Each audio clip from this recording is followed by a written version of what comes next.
দৈবিক তাপটো কেনেকৈ আহে কোনেও নভবাকৈ হঠাতে আমাৰ জীৱনলৈ যিটো দুখ নামি আহে সেই দুখটোক কৈছে আদি দৈবিক তাপ ই কেনেকৈ আহে আমাৰ শাস্ত্ৰত উল্লেখ আছে শীত উষ্ণ বাতবশম্ভু বিদ্যুতাদি সমুদ্ৰম তাপ দ্বিজবৰ নিৰ্ণং জন্যতে আদি দৈবিক অতিপাত ঠাণ্ডা অতিপাত গৰম বতাহ ধুমুহা বিজুলী ঢেৰেকণি বানপানী ভূমিকম্প সমুদ্ৰ আকস্মিক দুৰ্ঘটনা বজ্ৰপাত ইত্যাদিৰ দ্বাৰা আধ্যাত্মিক তাপক দুটা ভাগত বিভক্ত কৰি দেখুৱাইছে শাৰীৰিক আৰু মানসিক আপোনালোকৰ কাৰোবাৰ শৰীৰত যদি অৰ্শ গুল্ম পিত্ৰ কেঁচুমূৰীয়া মূৰৰ বিষ পেটৰ বিষ দাঁতৰ বিষ কঁকাল বিষ ভৰি বিষ কাৰ কি আছে আৰু কাৰোবাৰ শৰীৰত যদি বেমাৰ আছে তেওঁ যিমান ঐশ্বৰ্য বিভূতি ধন টকা পইচা মাজতে নাথাকক কিংবা তেওঁ মনটো কেতিয়াও শান্তিত নাথাকে শৰীৰত বেমাৰ থকা মানুহ কেতিয়াও সুখী হ'ব নোৱাৰে এটো আধ্যাত্মিকৰ শাৰীৰিক তাপ মানসিক তাপটো 6 প্ৰকাৰে আহে ক্ষুধা তৃষ্ণা জৰা মৃত্যু শোক মোহ ভোকত এমুঠি খাব নাপালে শৰীৰে কষ্ট পাব পিয়াহত এগিলাচ পানী খাব নাপালে কষ্ট পাব জৰা এটা দিনত কিচকিচিয়া চলি এমাইললৈকে দেখে ৰিং মাইলে শুনে কমনীয় দেহা টান টান বস্তু চুবাই যাওঁ বুলিলে যায় খাওঁ বুলিলে খায় এটা সময় আহিল কালৰ অতৰ্কিত গতিত কিচকিচিয়া চুলিকেইডাল মৰাপাতৰ দৰে বগা হৈ পৰিল দৃষ্টিশক্তি কমিল শ্ৰৱণ শক্তি কমিল টান টান বস্তু চুবা দাঁতকেইটা খুলকি পৰিল কমনীয় দেহাটো সুতুৰা সুতুৰ পৰিল যাওঁ বুলিলে যাওঁ খাওঁ বুলিলে খাওঁ বোলা দেহাটোৰ মুখৰ আগত কোনোবাই এমুঠি নিদিলে খাবলৈ নোপোৱা হ'ল এই পূৰ্বৰ স্মৃতি ৰোমন্থন কৰি আমাৰ মনলৈ যিবোৰ দুখ আহিব এইবিলাক কৈছে আধ্যাত্মিকৰ মানসিক তাপ কেতিয়াবা আপোনজন মৰিলে দুখ লাগে কেতিয়াবা মনে ভাল পোৱা বস্তু হৰণ ভগন হ'লে দুখ লাগে আৰু মৃত্যুৰ প্ৰতি আমি সকলো ত্ৰস্তমান হৈ থাকোঁ এই তিনিটা তাপে আমাক প্ৰত্যেকতে তাপগ্ৰস্ত হৈ থাকে কিন্তু যদি আমি কৃষ্ণৰ কথা দৈনন্দিন শুনিব পাৰোঁ ক'ব পাৰোঁ মূৰ শুনিৰ মল কথা কহন্ত শুনন্ত মুঠ বিনে চিত্ত আন দেৱত নেদন্ত পৰম আনন্দ আহি মনত মিলয় তেবে তাকো আৰু তিনি তাপে নচয় আমি যদি আজিৰ দৰে প্ৰত্যেক দিনে এক ক্ষণ বেছি নহয় 4 মিনিট সময় আমি 24 ঘণ্টাৰ ভিতৰত বেদৰ মতে 4 মিনিট সময় আমি ঈশ্বৰৰ কথা শুনা কোৱা আৰু গোৱাৰ কাৰণে আমি দিব লাগে এতিয়া আমাৰ এই কথা নজনাৰ কাৰণে আমাৰ বহুত মানুহৰ 4 মিনিট সময়ও ঈশ্বৰৰ কথা শুনিবলৈ ক'বলৈ গাবলৈ সময় নাই অৰ্জুনক কৈছে আৰু হেৰা শুনা তুমি একবিনে নহ দুই অবিদ্যা মায়াত ভিন্ন দেখি অৰ্জুন তুমিয়ে মই একেটাই মায়াত থকাৰ কাৰণে মানুহে আমাক দুটা দুটা বুলি ভাবে মূৰ অংশ জীৱ তুমি মই আত্মা অন্তৰ্যামী এহি হেতু তুমি মই সখী তুমি মোৰ অংশ জীৱ অৰ্জুন সেইকাৰণে তুমি মোৰ সখী তে অৰ্জুনৰ লগত যদি সখী আমাৰ লগত সখী হয়নে নহয় আমি তেওঁৰে অংশ জীৱ হয়নে নহয় হয় সেইকাৰণে অৰ্জুনক বেছ কৰি আমাক কৈ আছে সাৰথীৰ কহু ভেদ লোৱাটাৰ পৰিছেদ আনে নজানয় মহামতী যিগোটা যে মহাৰথী ৰথেশ্বৰী কৰাগতি ৰথ কোনো চলাৱে সাৰথী তুমি যিখন ৰথত উঠি মহাৰথী হিচাপে যুদ্ধত অৱতীৰ্ণ হৈছা কৰ্মত অগ্ৰগতি হৈছা সেই ৰথখন কিন্তু মই পৰিচালনা কৰি আছোঁ সৰ্বতো সময়তে মনত ৰাখিবা অৰ্জুনক সতৰ্ক কৰি দিছে অৰ্জুনৰ ৰথখন যদি ভগৱানে পৰিচালনা কৰিছে আমাৰ ৰথখন কোনে পৰিচালনা কৰিছে আমাৰ ৰথখনৰ নাম কি দেহ ৰথ ঘোঁৰা মন ইন্দ্ৰী প্ৰাণ সেনাগণ বিষয় অৰণ্য ভৈলতা এতিয়া আমাৰ বহুত মানুহ যিজন আমাৰ হৃদয়ত থকাৰ কাৰণে আমি চকুৰে দেখিছোঁ কাণেৰে শুনিছোঁ মুখেৰে খাইছোঁ হাতেৰে কৰিছোঁ ভৰিৰে গৈছোঁ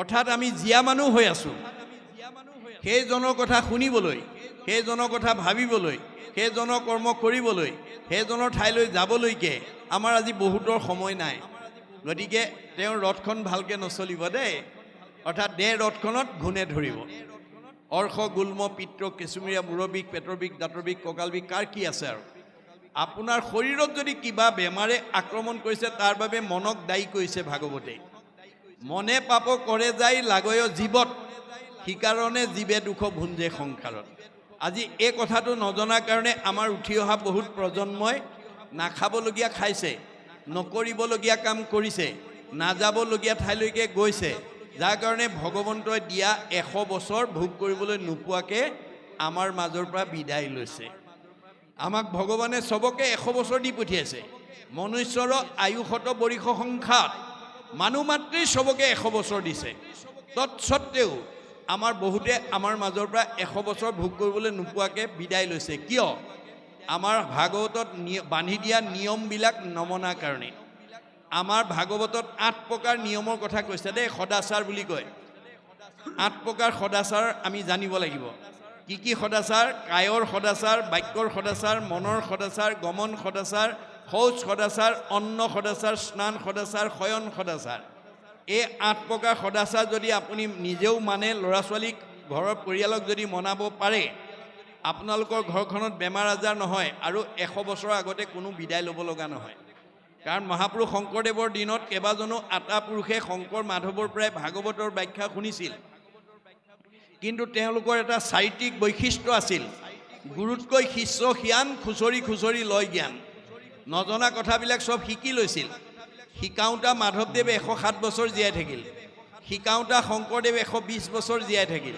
তেওঁলোকৰ পৰা শিক্ষা লোৱা বদলা এটা 130 বছৰ ৰাম আটা 140 বছৰ মথুৰা দাস আটাই 151 বছৰলৈ আয়ুস বঢ়ালে ভগৱানে দিয়া বয়স 100 বছৰহে আছিলে এই উপৰঞ্চি বয়সবিলাক কাৰ পৰা পালে যিবিলাকে নীতি নিয়ম নামানে সদাচাৰ নামানে অনাচাৰ বেভিচাৰ কৰিব তেওঁলোকৰ পৰা আয়ুস কাটি নি মনাবিলাকক যোগ দিব আপোনালোকৰ এইখন গাঁৱত হালমৰীয়া গাঁৱত আটাইতকৈ বেছি বয়স পোৱা মতা মানুহ কোন আছে আৰু আটাইতকৈ বেছি বয়স পোৱা মাইকী মানুহ কোন তেওঁলোকৰ পৰা আয়ুস কাটি নি মনাবিলাকক যোগ দিব আপোনালোকৰ এইখন গাঁৱত হালমৰীয়া গাঁৱত আটাইতকৈ বেছি বয়স পোৱা মতা মানুহ কোন আছে আৰু আটাইতকৈ বেছি বয়স পোৱা মাইকী মানুহ কোন আছে আপোনালোকে এবাৰ চালে এই তথ্যটো পাব সেইজন মতা মানুহে গাঁওখনৰ ভিতৰত বেছি আয়ুস আছে যিজনে নীতি সদাচাৰ মানি চলে আৰু ঈশ্বৰৰ ভক্তি আছে মাইকী মানুহ সেইজনীৰে আয়ুস বাঢ়িব যিগৰাকী মাইকী মানুহ নীতি সদাচাৰী আৰু ঈশ্বৰৰ ভক্তি থাকিব তেওঁ আনতকৈ আয়ুস বঢ়াব পাৰিব মনত ৰাখিব কথাটো গতিকে এই 8 প্ৰকাৰ সদাচাৰ প্ৰথম কায়ৰ সদাচাৰ এই কায়টো আমি পৰ উপকাৰ কামত লগাব লাগে মই আজি আৰম্ভণিতে আপোনালোকক কৈছোঁ যে যদিও এইটো 4 দিনীয়া ভাগৱত পাঠ ব্যাখ্যা নহয় এইটো যজ্ঞ এইটো কলিৰ যজ্ঞ নাম যজ্ঞ ভাগৱত যজ্ঞ ভক্তি যজ্ঞ এই যজ্ঞটো পূৰ্ণাংগ কৰিবৰ কাৰণে আমি যদি এই শৰীৰটো অকণমান প্ৰয়োগ কৰিব পাৰোঁ তেতিয়াহ'লে পৰোপকাৰায় ইদম শৰীৰম অনুষ্ঠান মানে মই বুলি কৈছে এই অনুষ্ঠানটো সৰ্বাংগ সুন্দৰ কৰিবৰ কাৰণে যদি আপুনি অকণমান কায়েৰ সহযোগিতা আগবঢ়ায় তেতিয়া পুণ্য হ'ব পৰোপকাৰায় ইদম শৰীৰম কায়ৰ সদাচাৰ বাক্যৰ সদাচাৰ সত্যপ্ৰিয় হিত মনৰ সদাচাৰ দয়া প্ৰেম কৰোণা গমন সদাচাৰ আমাৰ ভৰিকেইটা ভগৱানে যাব দিছে যাব দিলে বুলিয়ে অগম্যা গমন কৰিলে নহ'ব আমি কলৈ যাব নালাগিব আমাৰ নিয়ম বান্ধি থৈছে কোনো সংঘ অনাসংঘ বামুণীয়া কীৰ্তনীয়া সত্ৰ সমাজৰ কাৰণে নহয় শংকৰদেৱৰ ধৰ্ম আদৰ্শটো বিশ্ব মানৱৰ কাৰণে শংকৰদেৱে ভাগৱতৰ মাজেদি বিশ্ববাসীক আহ্বান জনাইছে কি বুলি কৈছে উবা নৰলোক হৰি ভজিউক ধৰা ইটো উপদেশ এৰা আলজাল জীৱা কটকাল জৰা ভৈল পৰৱেশ এইটো উবা অসমৰ মানুহ ভাৰতৰ মানুহ সংঘৰ অনাসংঘৰ বুলি শংকৰদেৱ যদিও অসম মাটিৰ বুকুত আৱিৰ্ভাৱ হৈছিল অসমৰ বা ভাৰতৰ মানুহক বা সংঘ অনাসংঘক কোৱা নাছিল বিশ্বৰ মানৱক উদ্দেশ্যি কৈছিল যাৰ কাৰণে মহাত্মা গান্ধীয়ে তেওঁৰ আহ্বানৰ প্ৰতি সঁহাৰি জনাই এটা মন্তব্য দি থৈ গৈছে কি বুলি What Shankardev was alone able to do, nowadays the whole army of the English knowing people cannot do. বিশ্বত এতিয়ালৈকে যিমানবিলাক গুৰু আৱিৰ্ভাৱ হ'ল শংকৰদেৱে বিশ্ব মানৱৰ কাৰণে যিমান অমূল্য অৱদান দি থৈ গ'ল পৃথিৱীত কোনো গুৰুৱে সিমান অৱদান দিব পৰা নাই আৰু শংকৰদেৱ অসম মাতৃৰ বুকুত আৱিৰ্ভাৱ হোৱাৰ কাৰণে অসমবাসীক ভূয়সী প্ৰশংসা কৰি থৈ গৈছে মহাত্মা গান্ধীয়ে কি বুলি কৈছে Assam is indeed fortunate for Sankardev has 5 centuries back given to Assamese people an ideal which is also my ideal of Ram Rajya.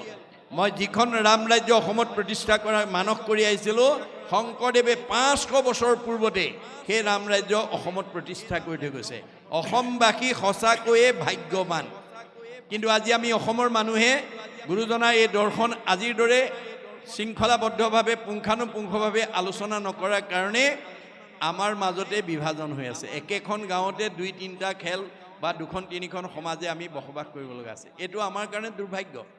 শংকৰদেৱে কিন্তু আমাক এটা জাতি বৰ্ণ বৈষম্যহীন এখন সমাজ প্ৰতিষ্ঠা কৰি এই আদৰ্শৰে আমাক অনুপ্ৰাণিত হ'বৰ কাৰণে আহ্বান জনাইছিল।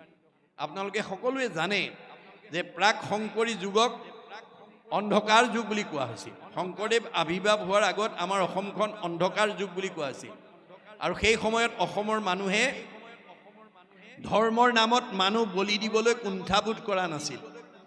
তেনে এটা সন্ধিক্ষণতে শংকৰদেৱ আৱিৰ্ভাৱ হৈ অসমৰ চাৰিওফালে ঘূৰি চাই দেখিলে যে অসমত বিভিন্ন জাতি জনগোষ্ঠীৰ মানুহে বসবাস কৰি আছে আৰু এই সকলোবিলাক ঈশ্বৰৰ অমৃতৰ সন্তান। এই আধ্যাত্মিক জ্ঞানটো মই যদি অসমবাসীক দি থৈ যাব নোৱাৰোঁ, ভৱিষ্যতে এওঁলোকে কেতিয়াও একতাৰ দোলেৰে বান্ধ খাব নোৱাৰিব, সমন্বয়ৰ সেতু বান্ধিব নোৱাৰিব। গতিকে তেওঁ সেইকাৰণে সমস্তৰে মাজত এই আধ্যাত্মিক অৰ্থাৎ আত্মসম্পৰ্কীয় জ্ঞানটো দিবৰ কাৰণে অসমখনক অন্ধকাৰ বা পোহৰলৈ আনিবৰ কাৰণে প্ৰথম সমাজ সংস্কাৰ পথটোকে তেওঁ হাতত তুলি লৈছিল।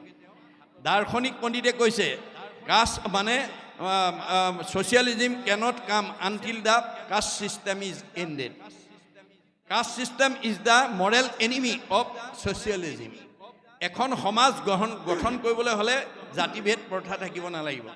জাতিভেদ প্ৰথা সমাজ সংগঠনৰ এটা অন্তৰায়। গতিকে এই কথা শংকৰদেৱে বুজি পেলাই আমাৰ প্ৰথম জাতিভেদ প্ৰথাটো বিনাশ কৰিবৰ কাৰণে সকলো জাতি জনগোষ্ঠীৰ পৰা তেওঁ ভকতক সংস্কাৰ কৰি লৈ আহিলে। কেনেকৈ আনিলে? ভগৱানৰ হাজাৰটা নামৰ পৰা এটা এটা নাম দি লৈ আহিলে। আৰু দ্বিতীয় স্কন্ধৰ ভাগৱতত সেই কথাটো উল্লেখ আছে। কিৰাত কছাৰী খাচী গাৰো মিৰি যবন কংক গোৱাল ধুবাজে তোৰুক অসম মূলোক কুবাচ মেল চাণ্ডাল আনু হব পাপী কৃষ্ণ সেৱ কৰ সংগত পবিত্ৰ হয় হৰিত একান্তে ভকতি কৰিয়া বৈকুণ্ঠে সুখে চলয়। আজি এই চাৰিদিনীয়া কাৰ্যসূচী ভাগৱত পাঠলৈ ইয়াত অঞ্চলৰ সকলো জাতি জনগোষ্ঠীৰ মানুহে আহি অংশগ্ৰহণ কৰিব পাৰে, তাত কোনো বাধা নাই। সকলোৱে ঈশ্বৰৰ কথা শুনি বৈকুণ্ঠলৈ পথ মুখ প্ৰশস্ত কৰিব পাৰে, তাত কোনো বাধা নাই। সেইকাৰণে সকলো জাতি জনগোষ্ঠীৰ পৰা ভকতক সংস্কাৰ কৰি আনিছিল। কেনেকৈ? ভগৱন্তৰ হাজাৰটা নামৰ পৰা এটা এটা নাম দি সংস্কাৰ কৰি আনি সমাজক পৰিচয় কৰাই দিছিল। কি বুলি? এৰা সমাজৰ লোকসকল, এয়া তোমালোকৰ মাজলৈকে মই আজি গাৰুৰ ভকত আনিছোঁ দেই। তোমালোকে এওঁক আজিৰ পৰা গাৰু বুলি ঘৃণা নকৰিবা, এওঁ ঈশ্বৰৰ অমৃতৰ সন্তান। এওঁক আজিৰ পৰা তোমালোকে গোবিন্দ আঁতৰি বুলিবা। এয়া মই নগাৰ ভকত আনিছোঁ, এওঁক আজিৰ পৰা তোমালোকে নৰোত্তম আঁতৰি বুলিবা। এয়া মই যৱনৰ ভকত আনিছোঁ, এওঁক আজিৰ পৰা জয় হৰি আঁতৰি বুলিবা। এয়া মই কাৰ্বিৰ ভকত আনিছোঁ, এওঁক তোমালোকে আজিৰ পৰা ভোলাই আঁতৰি বুলিবা। এয়া মই জয়ন্তীয়াৰ ভকত আনিছোঁ, এওঁক আজিৰ পৰা তোমালোকে মাধৱ আঁতৰি বুলিবা। এয়া মই হীৰাৰ ভকত আনিছোঁ, এওঁক আজিৰ পৰা তোমালোকে মথুৰা দাস আঁতৰি বুলিবা। এয়া মই আহোমৰ ভকত আনিছোঁ, এওঁক আজিৰ পৰা তোমালোকে নৰহৰি আঁতৰি বুলিবা। এয়া মই কছাৰীৰ ভকত আনিছোঁ, এওঁক আজিৰ পৰা তোমালোকে বলাই ৰমাই বুলিবা। এয়া মই মিচিঙৰ ভকত আনিছোঁ, এওঁক আজিৰ পৰা তোমালোকে পৰমানন্দ আঁতৰি বুলিবা। এয়া মই দেউৰীৰ ভকত আনিছোঁ, এওঁক আজিৰ পৰা তোমালোকে বৈকুণ্ঠ আঁতৰি বুলিবা। এয়া মই কৈৱৰ্তৰ ভকত আনিছোঁ, এওঁক আজিৰ পৰা তোমালোকে পূৰ্ণানন্দ আঁতৰি বুলিবা। এয়া মই বনিয়াৰ ভকত আনিছোঁ, এওঁক আজিৰ পৰা তোমালোকে হৰিদাস আঁতৰি বুলিবা। এয়া মই কোঁচৰ ভকত আনিছোঁ, এওঁক আজিৰ পৰা তোমালোকে মুৰাৰী আঁতৰি বুলিবা। এয়া মই কলিতাৰ ভকত আনিছোঁ, এওঁক আজিৰ পৰা তোমালোকে গোপাল আঁতৰি বুলিবা। এয়া মই ভুটীয়াৰ ভকত আনিছোঁ, এওঁক আজিৰ পৰা তোমালোকে দামোদৰ আঁতৰি বুলিবা। এয়া মই নাপিতৰ ভকত আনিছোঁ, এওঁক আজিৰ পৰা তোমালোকে নাৰায়ণ ঠাকুৰ আতা বুলিবা। এয়া মই তিৱাৰ ভকত আনিছোঁ, এওঁক আজিৰ পৰা তোমালোকে সুদাম আঁতৰি বুলিবা। এয়া মই কায়স্থৰ ভকত আনিছোঁ, এওঁক আজিৰ পৰা তোমালোকে সতাই আঁতৰি বুলিবা। এয়া মই মুছলমানৰ ভকত আনিছোঁ, এওঁক আজিৰ পৰা তোমালোকে শ্যাম কাই আঁতৰি বুলিবা। তাৰ পৰা অপ্ৰভংশ হৈ চান্দ খাই হৈছে। এয়া মই ব্ৰাহ্মণৰ ভকত আনিছোঁ, এওঁক আজিৰ পৰা তোমালোকে অনন্ত কণ্ডলী সাৰ্বভৌম ভট্টাচাৰ্য বুলিবা।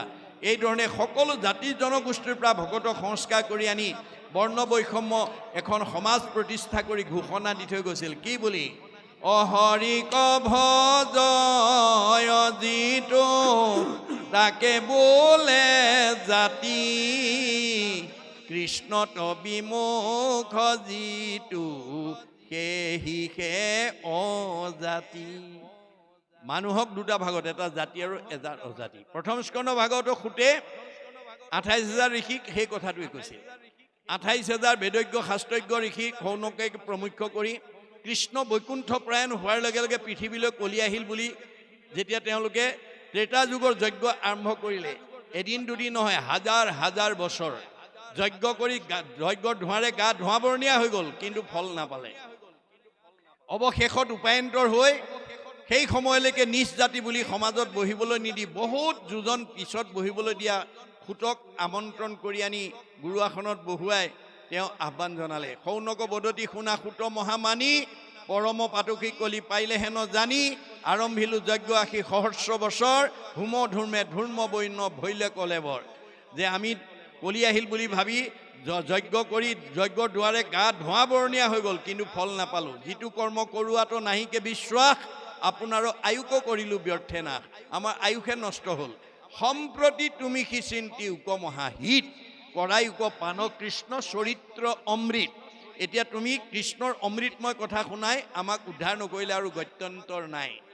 এই আহ্বান শুনি সুতে কি বুলি মন্তব্য কৰিছিল? অকিনো মহাভাগে তোমাখাৰ আগে, কহিবু কৃষ্ণৰ লীলা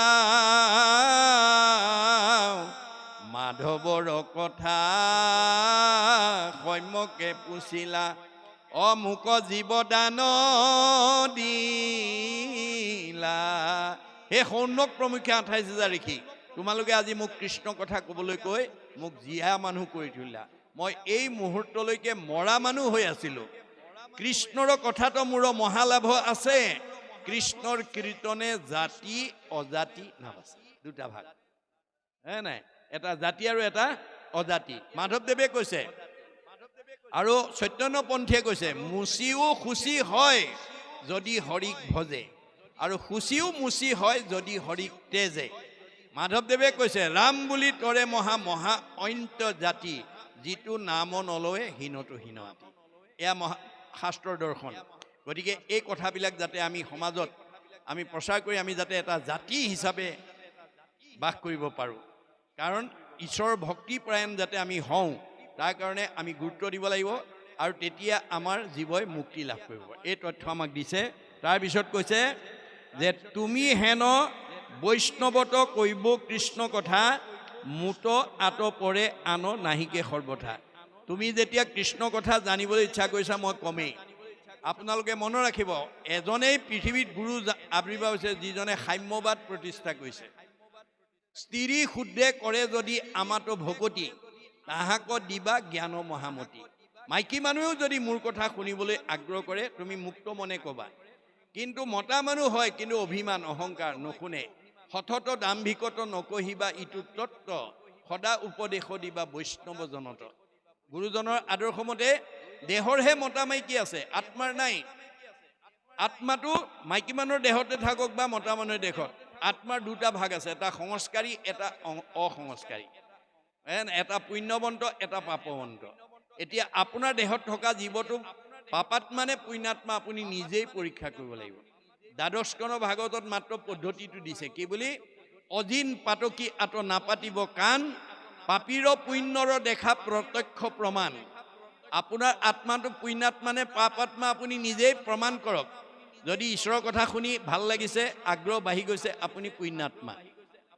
যদি কৃষ্ণ কথা শুনি আমনি পাইছে, অশান্তি পাইছে, পাপাত্মা। বছ ইমানেই আৰু, বেছি জানিব নালাগে দেই। দুটা ভাগত বিভক্ত কৰি দেখুৱাইছে। গতিকে এতিয়া কৈছে, তুমি হেন বৈষ্ণৱত কৈবো কৃষ্ণ কথা, মূৰ আত পৰে আন নাহিকে। তোমাৰ নিচিনা বৈষ্ণৱক মই কৃষ্ণ কথা কোৱাটো মোৰ দায়িত্ব। মনুষ্যৰ মৃত্যু পাশ ছেদে হৰি যশে, দেখাও আত পূৰ্ব সাক্ষী শুনিও সুৰসে। যে ভগৱন্তৰ মৃত্যুৰ পাশৰ পৰাও ভক্তিয়ে আমাক উদ্ধাৰ কৰিব পাৰে। উত্তান পাদৰ পুত্ৰ ধ্ৰুৱ মহাশয়। উত্তান পাদৰ পুতেকৰ নাম ধ্ৰুৱ। সুৰুচি মাতৃয়ে বোলে ভেদিলা হৃদয়, মাহীমাক সুৰুচিয়ে তেওঁ অন্তৰত আঘাত পোৱাকৈ কথা ক'লে। বালক কালত পিতৃ মাতৃ পৰি হৰি, বনক চলিলা মনে মহাকুৰ্ধ কৰি। মাহী মাকৰ কথাত আঘাত পাই মাক বাপেকক এৰি তেওঁ বনলৈ গুচি গৈছিল। পাছে পথে দয়ালু নাৰদে লাগ পাই গোবিন্দৰ কথা ছয় কহিলা বুজাই। নাৰদে লগ পাই তেওঁক ঈশ্বৰৰ কথা ক'লে। সেই কথা ধৰিয়া অল্পতে মহামানী সাক্ষাতে পাইলন্ত লাগ প্ৰভু চক্ৰপাণী। যে নাৰদৰ সান্নিধ্যত তেওঁ ভক্তি জ্ঞান পাই ঈশ্বৰক সাক্ষাৎ হ'বলৈ সক্ষম হ'ল। আজিও আমি এনেকৈ সাধুৰ সংগ পালে মানে আমাৰ জীৱ সংস্কাৰ হ'ব। দৈৱবশে যদি সাধুৰ সংগ পায় নিশ্চয় জানা তাহাৰ স্বভাৱ দূৰ হয়। আপোনালোকে নিজৰ পৰিয়ালত আপোনালোকে জানিব কোন বেয়া কোন ভাল, কিন্তু আপুনি বেয়াটো জানি পেলাই সিমানতে সীমাবদ্ধ কৰিলে নহ'ব, তাক ভাল কৰিব পৰাটো আমাৰ শাস্ত্ৰৰ মত। আমি বেয়া শাহুগৰাকীও ভাল হৈ যাব, বেয়া বোৱাৰীজনীও ভাল হ'ব যদি আমি সাধুৰ সংগ দিব পাৰোঁ। গতিকে এনেকুৱা ধৰণৰ পৰিৱেশ আনি আপোনালোকে ঘৰত আনি শুনাব লাগিব। শুনিলে মানে কথা শুনিলেহে গুচে মনৰ সংশয়। কৃষ্ণৰ সেৱাত ৰতি তেবে সেৱাৰ হয়, তেতিয়া আমাৰ অনুৰাগটো বাঢ়ি যাব। আমাৰ বেয়া জীৱটো ভাল কৰাটো আচল দায়িত্ব, তেতিয়া আপোনাৰ পুণ্য হ'ব। গতিকে আপুনি সদায় বেয়াটোক কেনেকৈ ভাল কৰিব পাৰোঁ তাৰ প্ৰতি আপুনি গুৰুত্ব দিব লাগিব। আৰু সেই পৰিৱৰ্তনটো কোনে আনিব? আজিৰ দৰে পৰিৱেশে। দৈৱবশে যদি সাধুৰ সংগ পায়, সেইকাৰণে আমাৰ প্ৰত্যেকখন ঘৰতে ভকতৰ পদধূলি পৰিব লাগে। পাৰিলেতো সদায়, নোৱাৰিলে সপ্তাহত, নোৱাৰিলে মাহেকত পষেকত, নোৱাৰিলে মাহেকত, নোৱাৰিলে 3 মাহত, নোৱাৰিলে 6 মাহত, নোৱাৰিলে বছৰেকত এবাৰ হ'লেও আপুনি ভকতৰ পদধূলি পেলাবই লাগিব। আপোনাৰ যিখন ঘৰত বছৰত এবাৰো পদধূলি নপৰে সেইখন সাপৰ গাত বুলি কৈছে। পৃথু প্ৰভুৱে কৈছে, যাহাৰ গৃহত নহি উপগত একান্ত হৰি ভকত, তাৰ গৃহ ছয় সৰ্পৰ আলয় মহন্তৰ ইটো মত। যিখন ঘৰত ভকতৰ পদধূলি নপৰে সি ধনে ধানে টকাই পইচাই গাড়ীয়ে মটৰে পকা ঘৰ দৰে নদন বদন হৈ থাকক, সুমংগলেই অমংগল জানা কৃষ্ণ বিনে। অমংগলেই সুমংগল কৃষ্ণৰ কীৰ্তনে। আপোনাৰ পাৰ্থিৱ ধন টকা পইচা গাড়ী মটৰে আপোনাৰ শৰীৰটো সুস্থ কৰি ৰাখিব নোৱাৰে, মনটো আনন্দত ৰাখিব নোৱাৰে, পৰিয়ালত মিলা প্ৰীতিয়ে ৰাখিব নোৱাৰে। বহুত ধন ধান থকা পৰিয়ালতো স্বামী স্ত্ৰীৰ মনোমালিন্য, শাহু বোৱাৰীৰ মাজত মলিন্য, ককাই ভাইৰ মাজত মনোমালিন্য, কাৰোবাৰ হয়তো ৰোগ ব্যাধিত ভুগি আছে। গতিকে আমি কি বুজিব লাগিব যে পাৰ্থিৱ ধন টকা পইচাই আমাক শৰীৰটো সুস্থ কৰি ৰাখিব নোৱাৰে, মনটো সুস্থ কৰি ৰাখিব নোৱাৰে, পৰিয়ালটোক আনন্দ দিব নোৱাৰে। গতিকে এইবিলাকক আমি গুৰুত্ব দিব নালাগে। আন যত হবে মিছা ভক্তিৰ অভাৱে। গতিকে আমি ভক্তিৰ পৰিৱেশটো এনেকৈ সামূহিক নামঘৰত, ব্যক্তিগত গৃহত আমি যাতে প্ৰৱৰ্তন কৰিব পাৰোঁ তাৰ প্ৰতি আপোনালোকে গুৰুত্ব দিব লাগিব। ভকতৰ পদধূলি নপৰা ঘৰখন কেতিয়াও সুখৰ ঘৰ হ'ব নোৱাৰে, শান্তিৰ ঘৰ হ'ব নোৱাৰে। তাত অশান্তি থাকিবই, তাত অমংগল থাকিবই। এই কথা ভাগৱতে কৈ দিছে। গতিকে আমি সাধুৰ সান্নিধ্যই আমাৰ জীৱনলৈ আমূল পৰিৱৰ্তন লৈ আহে। এই কথাটো আমাক ক'লে, এইখিনিকে আমাক ক'লে। গতিকে সেইকাৰণে কৈছে, সেই কথা ধৰিয়া অল্পতে মহামানী সাক্ষাতে পাইলন্ত লাগ প্ৰভু চক্ৰপাণী। ধ্ৰুৱই নাৰদক লগ পোৱাৰ লগে লগে, নাৰদৰ পৰা সৎবাণী শুনাৰ লগে লগে কৃষ্ণক পাবলৈ বাধ্য হ'ল। আমি যদি এনেকৈ পাওঁ, আমি পাম নে নেপাম? আমাৰ ভাগৱতত কৈছে যে শ্ৰৱণ কীৰ্তনে আৰু বৈকুণ্ঠক যায়, ধৰ্ম অৰ্থ কাম মুখ্য সবে আত পায়। ইয়াতে আছে, কপিলে মাকক কৈছে, স্বৰ্গ নৰকক দুইকো ঐক্য দেখা আয়, কতো সুখে কতো দুখেতে প্ৰাণ যায়। আপুনি ৰাতিপুৱা শুই উঠাৰ পৰা গধূলা খোৱালৈকে যদি মনৰ বেদনাত আছে আপুনি নৰকবাসী, আপুনি সুখ আনন্দত আছে যদি স্বৰ্গবাসী, আৰু কোনো কুণ্ঠা নোহোৱাকৈ যদি আছে আপুনি বৈকুণ্ঠবাসী। মনত ৰাখিব কথাটো। গতিকে আপুনি এইখন মানে শালমৰীয়া গাঁৱতে বৈকুণ্ঠৰ পাৰিষদ হিচাপেও থাকিব পাৰে, স্বৰ্গৰ দেৱতাও হৈ থাকিব পাৰে, আৰু নৰকৰ দুখ যান্ত্ৰণাও ভোগ কৰিব পাৰে। গতিকে আমাৰ ভাগৱতত কৈছে, স্বৰ্গ নৰক যিটো পৰম মুকুতি, তিনি একতুল্য যাৰ হৰিত ভকতি। ঈশ্বৰৰ প্ৰতি যাৰ ভক্তি থাকিব তিনিওটা বস্তু ইয়াতে তেওঁ ভোগ কৰিব পাৰিব। আপুনি শত্ৰু শূন্য হ'ব লাগিব। আপোনাক পৰিয়ালে বেয়া পাব নালাগিব, ওচৰ চুবুৰীয়াই বেয়া পাব নালাগিব, সমাজে বেয়া পাব নালাগিব। তেতিয়া আপুনি বৈকুণ্ঠৰ পাৰিষদ হৈ থাকিব লাগিব। কেনেকৈ আপুনি শাস্ত্ৰ শুনিব লাগিব, বুজিব লাগিব আৰু ব্যৱহাৰ কৰিব লাগিব। শাস্ত্ৰ অনুবৰ্তী শত্ৰু নহি উত্তপন। যি মানুহে শাস্ত্ৰ শুনে, পঢ়ে আৰু বুজে তাৰ শত্ৰু উৎপত্তি হ'ব নোৱাৰে। কিয়? তেওঁ ব্যৱহাৰ কৰিব জানে। শাস্ত্ৰ শুনা মানুহে ব্যৱহাৰ কৰিব জানে। আমাৰ ব্যৱহাৰটো কেনেকুৱা হ'ব লাগে? সমানত মৈত্ৰী, উত্তমত সতকাৰ, দৰিদ্ৰত দয়া কৰি বেক বাৰম্বাৰ। আপোনাৰ সমবয়সজনক আপুনি বন্ধু ব্যৱহাৰ কৰিব লাগিব। আপোনাতকৈ বয়োজ্যেষ্ঠও হ'ব পাৰে, কোনোবা জ্ঞানজ্যেষ্ঠও হ'ব পাৰে। বয়সতে ডাঙৰ হওক বা জ্ঞানতে ডাঙৰ হওক, তেওঁ সন্মান কৰিব লাগিব। আৰু আপোনাতকৈ নিচ বা হীনজনক মৰমৰ চকুৰে চাব লাগিব। এই তিনিটা ব্যৱহাৰ যি জানে তাৰ কোনো বাহ্যিক শত্ৰু থাকিব নোৱাৰে। আজি আমাৰ বহুত গাঁৱত ধনী মানুহ আছে, বিদ্যাৱন্ত আছে, ব্যৱহাৰেই কৰিব নাজানে। আপোনাৰ অন্তৰত আঘাত পোৱাকৈ কথা কয়। আপোনাৰ অন্তৰত আঘাত পোৱা কথা কোৱাজন কেতিয়াও আপোনাৰ প্ৰিয় হ'ব নোৱাৰে।